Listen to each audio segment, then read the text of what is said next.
Hello everyone, welcome back to my YouTube channel. As you all know, हम लोग class 11th biology के chapter anatomy of flowering plants को कर रहे थे, जिसमें हमने अभी तक काफ़ी सारी चीज़ें डिस्कस कर ली हैं। मैं आपको एक क्विक रिकैप दे देती हूँ कि हमने अभी तक क्या क्या पढ़ लिया है। तो सबसे पहले तो भाई हमने चैप्टर का नाम देखा। हमने कहा चैप्टर का नाम है एनाटॉमी ऑफ फ्लावरिंग प्लांट्स। इसका मतलब है कि भाई हम इस पूरे चैप्टर में पढ़ने वाले हैं कि एक प्लांट के अंदर हमें क्या क्या चीज़ें देखने के लिए मिलती हैं।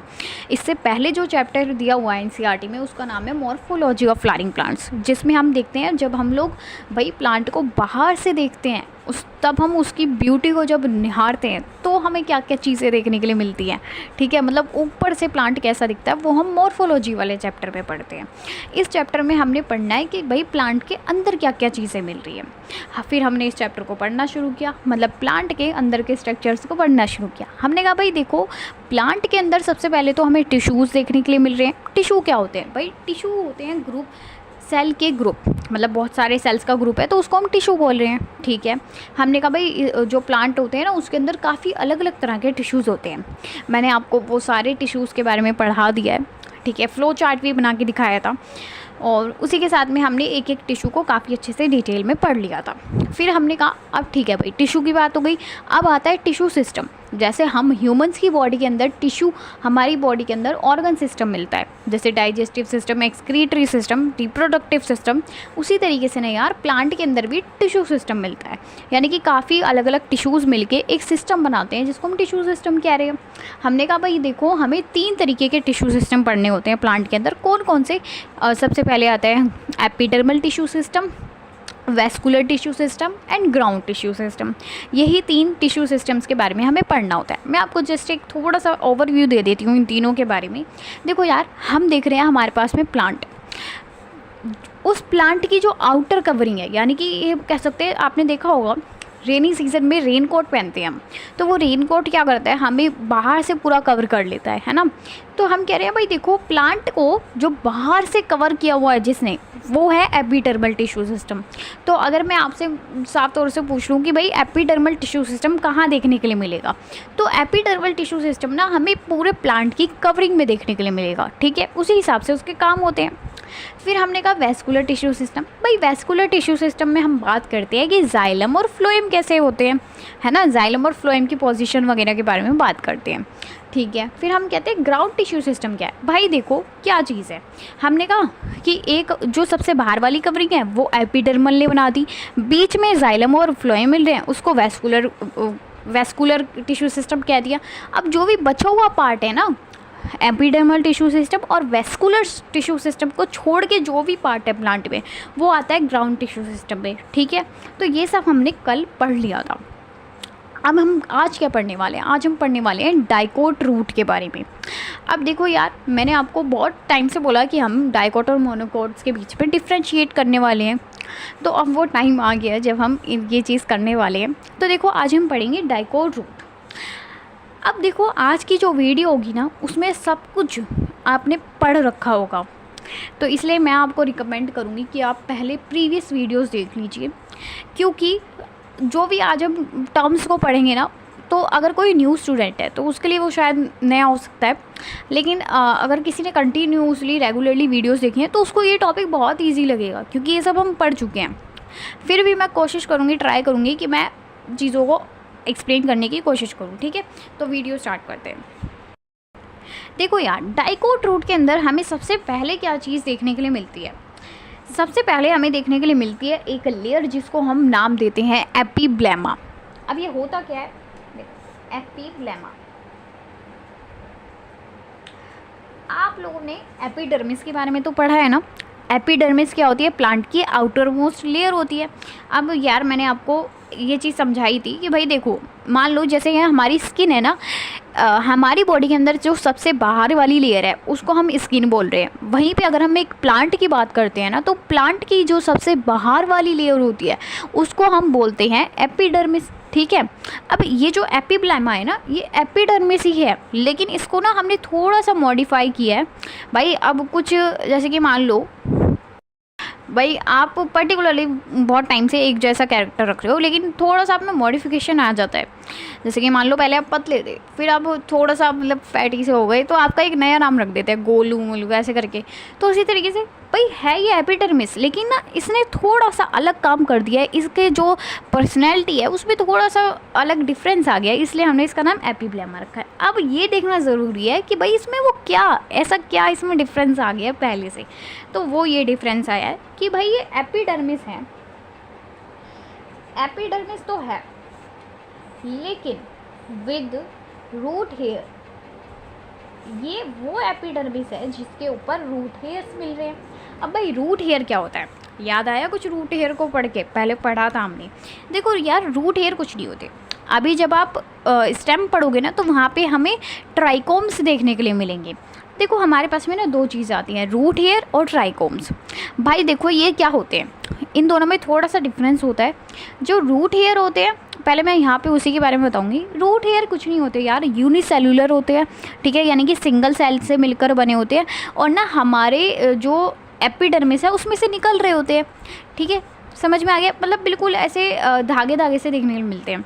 मैंने आपको बोला भी था कि अपने घर में कोई प्लांट वगैरह हो तो उसकी रूट को ज़रा ऑब्जर्व करना, आपको दिखेंगे पतले पतले से धागे जैसे, तो वो ही अपने रूट हेयर होते हैं, ठीक है। तो हम कह रहे हैं भाई देखो जो अपने पास में डाइकोट रूट होती है ना, वहाँ पे जो आउटर मोस्ट कवरिंग होती है उसको हम एपिब्लेमा बोल रहे हैं। एपिब्लेमा कुछ नहीं है, एपिडर्मिस लेयर है जिसके ऊपर रूट हेयर्स देखने के लिए मिल रहे हैं, ठीक है। अब देखो यार एपिडर्मिस के नीचे हमें एक लेयर देखने के लिए मिलती है जिसको हम कॉर्टेक्स बोलते हैं, याद आया? ठीक है, तो सेकंड चीज़ हमें देखने के लिए मिल रही है कॉर्टेक्स। हमने कहा भाई कॉर्टेक्स कुछ नहीं है, एपिडर्मिस के नीचे जो हमें लेयर देखने के लिए मिल रही है उसको ही हम कॉर्टेक्स बोल रहे हैं। बिलो एपिडर्मिस, अभी मैं आप लोगों को डायग्राम भी दिखाऊंगी, बिलो एपिडर्मिस, ठीक है। और यहाँ पे किस तरीके के सेल्स होते हैं, पैरेनकाइमा के सेल्स होते हैं, इसलिए हम इसको बोल सकते हैं पैरेनकाइमेटिस। ये सभी चीज़ें हम पढ़ चुके हैं प्रीवियस वीडियोस में, ठीक है। तो हमने कहा भाई एपिब्लेमा है, उसके नीचे कॉर्टेक्स देखने के लिए मिल रही है। अब हमने एक बात पढ़ी थी पिछली वीडियो में कि कॉर्टेक्स जो होती है ना उसमें 3 लेयर्स होती है। कौन कौन सी भाई? एंडोडर्मिस होती है, जनरल कॉर्टेक्स होती है, उसके बाद में अपने पास में एक हाइपोडर्मिस भी होती है।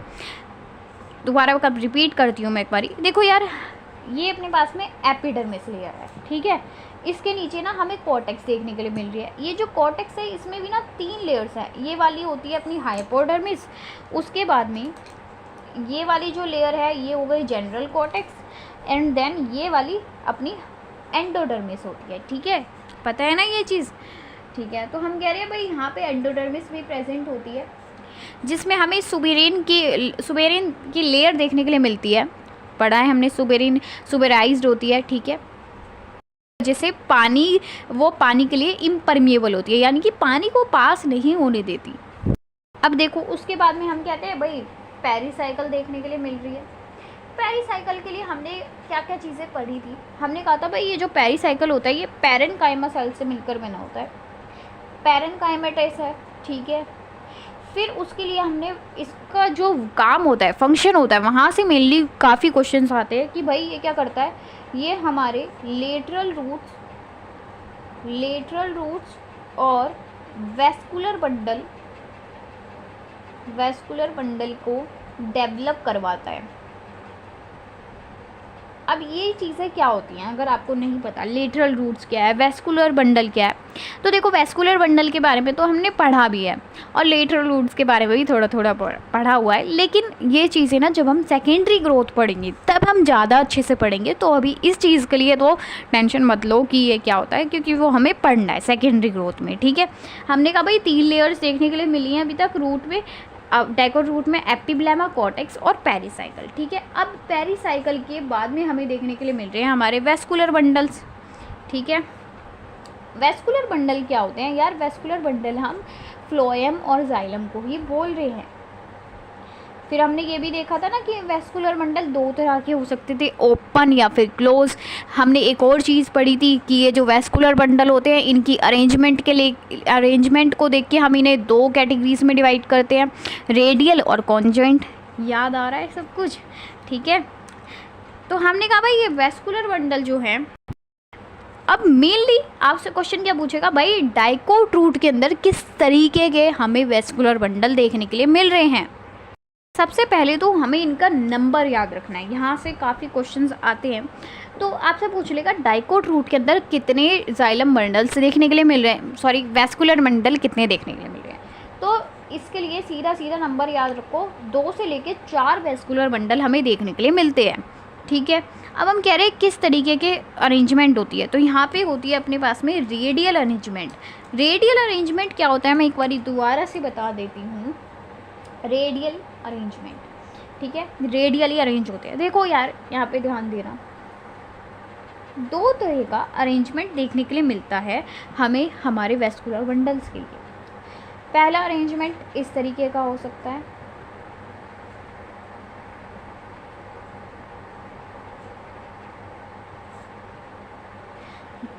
देखो यहाँ पे ये वाला जो अरेंजमेंट है, इसको मैं एक वेस्कुलर बंडल को यहाँ पे बड़ा बना के दिखा रही हूँ ताकि और अच्छे से चीज़ें समझ में आ जाए। देखो यहाँ पे ना क्या होता है, ये अपने पास में जाइलम है, ये फ्लोएम है। ये वाला जो अरेंजमेंट होता है जहाँ पे जाइलम और फ्लोएम साथ में चिपके होते हैं, साथ में जॉइंट होते हैं, उस वाले अरेंजमेंट को हम कहते हैं कॉन्जॉइंट अरेंजमेंट, ठीक है। इसको हम क्या बोलते हैं, कॉन्जॉइंट अरेंजमेंट, ठीक है। यार देखो नाम से ही पता लग रहा है जॉइंट, यानी कि ये जाइलम है, ये फ्लोएम है, ये अगर ऐसे चिपके हुए हैं तो इसको हमने कह दिया कॉन्जॉइंट अरेंजमेंट, ठीक है। अब ये वाला जो अरेंजमेंट है ये हमें कहाँ पे देखने के लिए मिलता है, तो ये हमें स्टेम्स में देखने के लिए मिलता है, ठीक है। ये हमें स्टेम्स में देखने के लिए मिलता है। वहीं पे जो अपने पास में दूसरी तरह का अरेंजमेंट होता है उसके अंदर क्या होता है, देखो ये अपना जाइलम है, ठीक है, ये अपना फ्लोएम है, ये जाइलम है, ये फ्लोएम है, ये जाइलम है, ये फ्लोएम है। यानी कि जाइलम और फ्लोएम ना भाई अलग अलग है। एक तरह से समझ सकते हो कि इनके बीच में लड़ाई हो गई है और ये दूर दूर बैठे हुए हैं। तो ये वाला जो अरेंजमेंट होता है इसको हम बोलते हैं रेडियल अरेंजमेंट। इसको कैसे याद रख सकते हैं, एक मिनट, रेडियल अरेंजमेंट। और ये जो रेडियल अरेंजमेंट होता है ये हमें कहाँ देखने के लिए मिलता है भाई, ये हमें रूट्स में देखने के लिए मिलता है। तभी तो मैंने बोला कि भाई रूट के अंदर किस तरीके का अरेंजमेंट देखने के लिए मिल रहा है, रेडियल अरेंजमेंट। भाई इसको याद कैसे रख सकते हैं कि रेडियल अरेंजमेंट होता क्या है और कहाँ देखने के लिए मिलता है। भाई ये उस तरीके का है जैसे कि जब आपको और आपके फ्रेंड्स को आपकी टीचर ने अलग अलग बिठा दिया है, मतलब देखो अलग अलग बिठा दिया ना, जाइलम और फ्लोएम आप समझो आप और आपके फ्रेंड हो, तो आपकी जो क्लास टीचर है भाई उसने आपको अलग अलग बिठा दिया है। तो जब अलग अलग बिठा दिया इस वाले अरेंजमेंट को हम रेडियल कहते हैं, ठीक है, याद हो जाएगा। अब भाई ये अरेंजमेंट देखने के लिए कहाँ मिलता है, रूट्स में। इसको कैसे याद रख सकते हो, भाई आपकी टीचर ने आपको अलग अलग बिठा दिया तो आप बड़े परेशान हो रहे हो, रो रहे हो, तो इसलिए रूट्स पे देखने के लिए मिलता है। आई नो बहुत बेकार ट्रिक है बट चलो कोई बात नहीं, याद तो कर ही सकते हो इससे। अब देखो यार जो नेक्स्ट चीज़ हमें देखने के लिए मिलती है वो है अपने पास में कंजक्टिव टिश्यू, कंजक्टिव टिश्यू, ठीक है। अब ये कंजक्टिव टिश्यू क्या चीज़ है ये आपके लिए थोड़ा नया है। देखो कंजक्टिव टिश्यू ऐसा कोई भारी भरकम सी चीज़ नहीं है जो आपको समझ नहीं आएगी। सिंपली क्या होता है कि हमारे जाइलम और फ्लोएम, जाइलम और फ्लोएम के बीच में in between xylem and phloem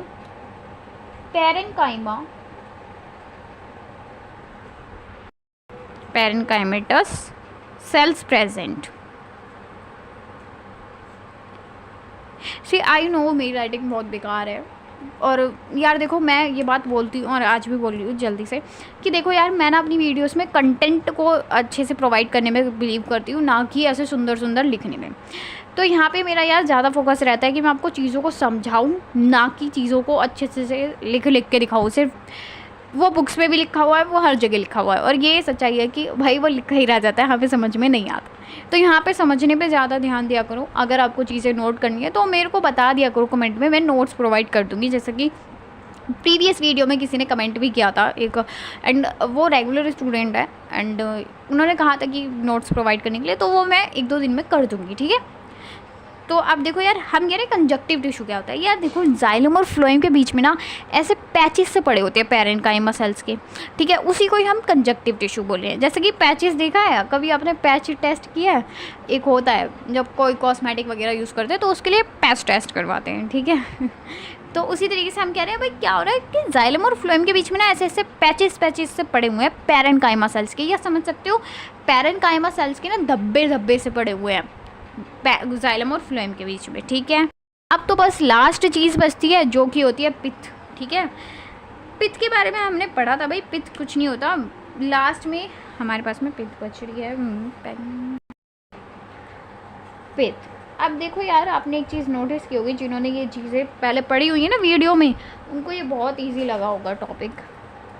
पर यार मैंने जो बिगिनर्स हैं उनके लिए भी मैंने काफ़ी कोशिश की है अच्छे से समझाने की। तो यार पित्त क्या होता है यार, लास्ट पार्ट होता है, सेंटर में होता है, और इसके लिए हमने एक और वर्ड यूज़ किया था, मेड्यूला, ठीक है। तो देखो यार, हमने अपने डाइकोट रूट्स के बारे में क्या क्या चीज़ें पढ़ी है, इनको याद रखना। फिर हम जब मोनोकोट रूट पढ़ेंगे ना तो आपको डिफरेंसेस दिखेंगे, ठीक है। और फिर आपका एक काम होगा मोनोकोट रूट और डाइकोट रूट में डिफरेंस टेबल बनाना, ठीक है, और उसको लाइक कह सकते हैं टैग करके शेयर करना, मेरे को टैग कर लेना और फिर शेयर करना, ठीक है। अब देखो मैं ना आपको डायग्राम के थ्रू ये सारी चीज़ें दोबारा से रिवाइज करवा देती हूँ। तो यार देखो, यहाँ पे जो आपको डायग्राम देखने के लिए मिल रहा है वो है डाइकोट रूट का डायग्राम, जो कि हम अभी अभी पढ़ के आए हैं। तो अब हम जल्दी से देख लेते हैं भाई जो जो चीज़ें हमने पढ़ी हैं वो कैसे कैसे प्रेजेंट है। तो देखो, सबसे पहले तो हमने क्या पढ़ा था, सबसे पहली जो लेयर होती है उसका नाम होता है एपिब्लेमा। तो यहाँ पे आपको दिख रही है एपिब्लेमा, सबसे बाहर वाली लेयर है एपिब्लेमा। और हमने कहा था भाई एपिब्लेमा जो होती है वो कुछ नहीं होती, एपिडर्मिस लेयर होती है, लेकिन इसको हमने एक अलग से नाम दिया है एपिब्लेमा, क्योंकि इस पर रूट हेयर्स प्रेजेंट होते हैं, ठीक है। तो ये रहे अपने पास में रूट हेयर्स, ये रूट हेयर्स देखने के लिए मिल रहे हैं। रूट हेयर के लिए मैंने एक बहुत इंपॉर्टेंट पॉइंट बताया है जिसको आप मेंशन करेंगे, आपके एनसीईआरटी में भी ये डायग्राम गिवन होगा। तो जैसे मैं यहाँ पे लेबल करवाऊंगी ना चीज़ों को, वैसे ही एनसीईआरटी में भी करना, ठीक है। हम कह रहे हैं रूट हेयर के लिए काफ़ी स्पेशल पॉइंट है कि ये यूनिसेलुलर होते हैं। ये पॉइंट लाइक मैं बार बार बोल रही हूँ क्योंकि यहाँ से क्वेश्चंस आए भी हैं और आ भी सकते हैं, चाहे आप स्कूल एग्जाम्स के लिए प्रिपेयर कर रहे हो चाहे नीट के लिए, ठीक है। रूट हेयर यूनिसेलुलर है, सेलुलर है, ठीक है। एपिब्लेमा क्या होती है, ऐसी एपिडर्मिस जो रूट हेयर प्रेजेंट होते हैं। उसके बाद में हमें चीज़ें देखने के लिए मिल रही है कॉर्टेक्स। कॉर्टेक्स क्या होता है भाई, एपिब्लेमा के नीचे देखने के लिए मिल रही है ना। हमने कहा था कॉर्टेक्स बिलो एपिडर्मिस होती है या फिर बिलो एपिब्लेमा है, तो हमें देखने के लिए मिल रहा है ये एपिब्लेमा है, इसके नीचे वाला ये जो पोर्शन है ये अपना कॉर्टेक्स है। और कॉर्टेक्स में भी अगर हम देखें, थोड़ा सा इसको डिफ्रेंशिएट करें, तो हमने कहा था 3 लेयर्स होती है यार बेसिकली। जैसे कि मान लो इतना पोर्शन अपना कौन सा हो गया, हाइपोडर्मिस हो गया। फिर उसके बाद में ये वाला पोर्शन अपना कौन सा हो गया, जनरल कॉर्टेक्स हो गया। एंड देन फिर हमारे पास में ये वाला जो पोर्शन हो गया इतना, ये पूरा पोर्शन, ये अपने पास में हमारा एंडोडर्मिस हो गया। एंडोडर्मिस के लिए, एंडोडर्मिस के बारे में हमने एक स्पेशल पॉइंट पढ़ा है एंडोडर्मिस, कि भाई जो एंडोडर्मिस होती है उसके पास में कैस्पेरियन स्ट्रिप्स होते हैं। कैस्पेरियन स्ट्रिप्स क्या होते हैं, कैस्पेरियन स्ट्रिप्स होते हैं भाई। कैस्पेरियन स्ट्रिप्स हम कहते हैं कि यहाँ पे सुबेरिन की डिपोजिशन होती है, सुबेरिन की डिपोजिशन होती है, इसलिए हम इसको कैस्पेरियन स्ट्रिप बोलते हैं, डिपोजिशन, ठीक है। ये चीज़ें समझ आ गई। उसके बाद में अब देखो यहाँ पे फोकस करते हैं। देखो एंडोडर्मिस ये बनी हुई है, ठीक है, यहाँ पे भी हम समझ सकते हैं, ठीक है। एंडोडर्मिस हो गई, ये पॉइंट्स उसके लिए। एंडोडर्मिस के अंदर हमें क्या चीज़ देखने के लिए मिलती है, पेरिसाइकिल देखने के लिए मिलती है। और एक क्वेश्चन पूछती हूँ, एंडोडर्मिस के अंदर जो भी चीज़ें होती है उन सबको हम क्या बोलते हैं, स्टील बोलते हैं। पढ़ा था ना ये पॉइंट प्रीवियस वीडियो में। देखो भाई एंडोडर्मिस के अंदर जो भी चीज़ें देखने के लिए मिल रही है उसको हम स्टील बोलते हैं। तो मैं यहाँ पे लिख देती हूँ कि स्टील क्या होता है, यहाँ पे लिखते हैं स्टील। स्टील होता है below endodermis, below endodermis. Endodermis के नीचे जो भी चीज़ें होती है उसको हम स्टील बोलते हैं, ठीक है। अब देखो यहाँ पे फोकस करना ज़रा, इसको थोड़ा सा मैं ऊपर करने की कोशिश करती हूँ, यस। देखो यहाँ पे हमने देखा ये एंडोडर्मिस है। एंडोडर्मिस के अंदर वाली लेयर जो होती है उसको हम पेरिसाइकल बोल रहे हैं, ठीक है। अब उसके बाद में हम अंदर देखते हैं वेस्कुलर बंडल्स होते हैं। वेस्कुलर बंडल में क्या होता है यार, जाइलम और फ्लोएम होते हैं। तो देखो ये अपने पास में फ्लोएम देखने के लिए मिल रही है, ये हमारे पास में जाइलम देखने के लिए मिल रहे हैं। और आप एक चीज़ देख पा रहे हो यहाँ पे कि भाई यहाँ पे रेडियल अरेंजमेंट है। रेडियल अरेंजमेंट कैसे, ये वाले अपने जाइलम है, ठीक है, और ये वाले अपने फ्लोएम है। तो ऐसे कर सकते हैं जाइलम एंड फ्लोएम। तो दिख रहा है आपको जाइलम और फ्लोएम अलग है। मैं जाइलम को ग्रीन कलर से बना देती हूँ। ये अपने पास में जाइलम है, ठीक है, यही अपने पास में फ्लोएम है। और इसी तरीके का अरेंजमेंट तो क्या होता है भाई, रेडियल अरेंजमेंट, ठीक है। प्रूव हो गया, रेडियल अरेंजमेंट है, झूठ नहीं बोला था, ठीक है। तो ये अपने पास में फ्लोएम और जाइलम हो गए।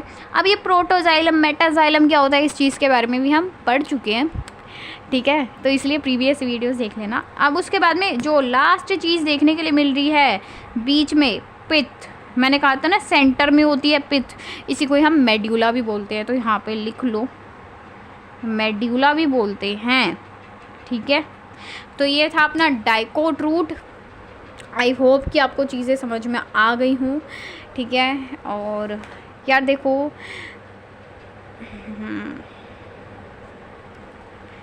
यस, आई होप कि आपको चीज़ें समझ में आई हों, ठीक है।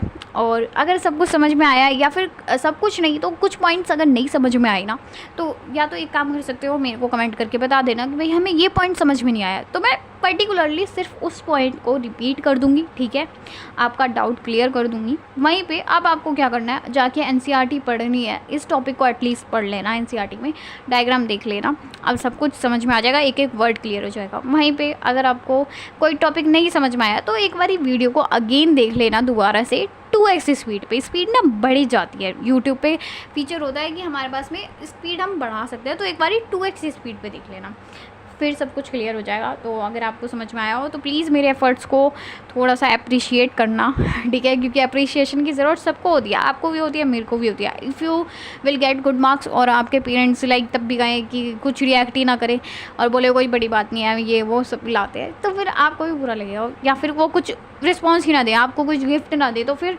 आपको भी अच्छा नहीं लगेगा। उसी तरीके से भाई हम वीडियोस बना रहे हैं, ठीक है, तो हमें भी अप्रिशिएशन की ज़रूरत होती है। और आप कैसे अप्रिशिएट कर सकते हो, कुछ ऐसे मतलब वो नहीं करना, एकलव्य की तरह अपना थंब वगैरह नहीं देना है, जस्ट अपना थंब को लाइक वाले बटन पर लगाना है, ठीक है। ये तो कर सकते हो, भाई एकलव्य ने थंब अपना दे दिया था लाइक बिल्कुल काट के, तो आपको क्या करना है, आप बस अपने थंब को अपने पास में ही रखना है, भाई हमें नहीं चाहिए, बस उसको प्रेस कर देना है लाइक बटन को, ठीक है, लाइक कर देना वीडियो को, और साथ ही में सब्सक्राइब वाले बटन पे भी लगा देना।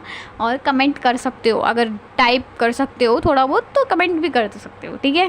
तो yes, if you like the video then please press the like button and also share the video with your friends and please subscribe my YouTube channel so that I can reach 1000 subscribers and I can help you more, I can provide you more and more content.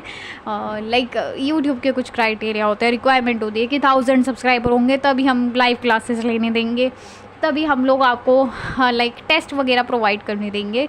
वैसे मैंने कल आपको anatomy of flowering plants के DP भी share की थी, मतलब question practice कर सकते हो आप, वो वाले शॉर्ट्स पे जाके देख लेना, टेस्ट की तरह कर लेना उसको, ठीक है।